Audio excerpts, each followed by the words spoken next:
خوسي في ناس غنعطيكم واحد الوصفه ديال السويرتي. ايوا دابا مشيت تجمعي مراودك، دابا عطي لمراودك الراحه وسمعيني اش غنقول لك. دابا نص ثانيه بقيتي عليها حتى جبت ليها لسانها، مع تبارك الله ما شاء الله الكلمه ديالها راه ما تهبطش للارض، لا مع ولادها ولا مع باك شدت تربح بوركامي ديالها، هضرتها هي اللي كاينه. وهي كتامن بهذا الشيء ديال فهمتي ديال الجاوي والحرماله الشبان. المهم قالت لي يا بوشا نعطيك واحد الكوسه وما تقول لي حتى واحد. قلت لها انا ما نخزنش على صحاباتي راه مضروبه فيهم ساكنتي سكتي غنعتقب. قلت لها ولا عليك من فمي ما تخرجش، هادشي خليه بيني وبينك وقطعي الحس. المهم الوصفه كالتالي، سمعي مزيان. قالت لك كتجيبي 5 يطرو ديال الماء يكون مشري، والماء تكون ماركه زوينه ماشي داك الماء بورخوص ولا لا.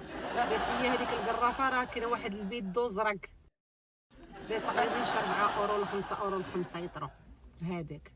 قالت لك كديري فيه 250 غرام ديال القرفه غبره، كتخليه قالت لك اما 3 ايام الا كنتي بينه وبين، الا كانت مضروبه فيك حتى سكتات مشيرين عليك بشي مغرف ما عندك لا زهر لا عبو العيدي، خليها قالت لك 5 ايام حتى ل 9 ايام. هذاك الشيء انفرادي.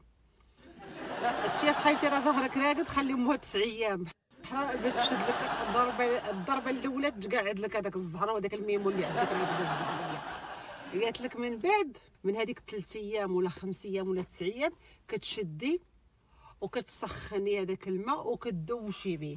ومني تكوني كتدوشي به خاصك تقولي يو انا غادي نولي الكلمه ديالي هي اللي كاينه، انا غادا نولي لاباس عليا، انا غادا نولي موتيموني ناري بيد اختي داك الماء غالي سير شري على الرخيص دير واحد 6 البيد.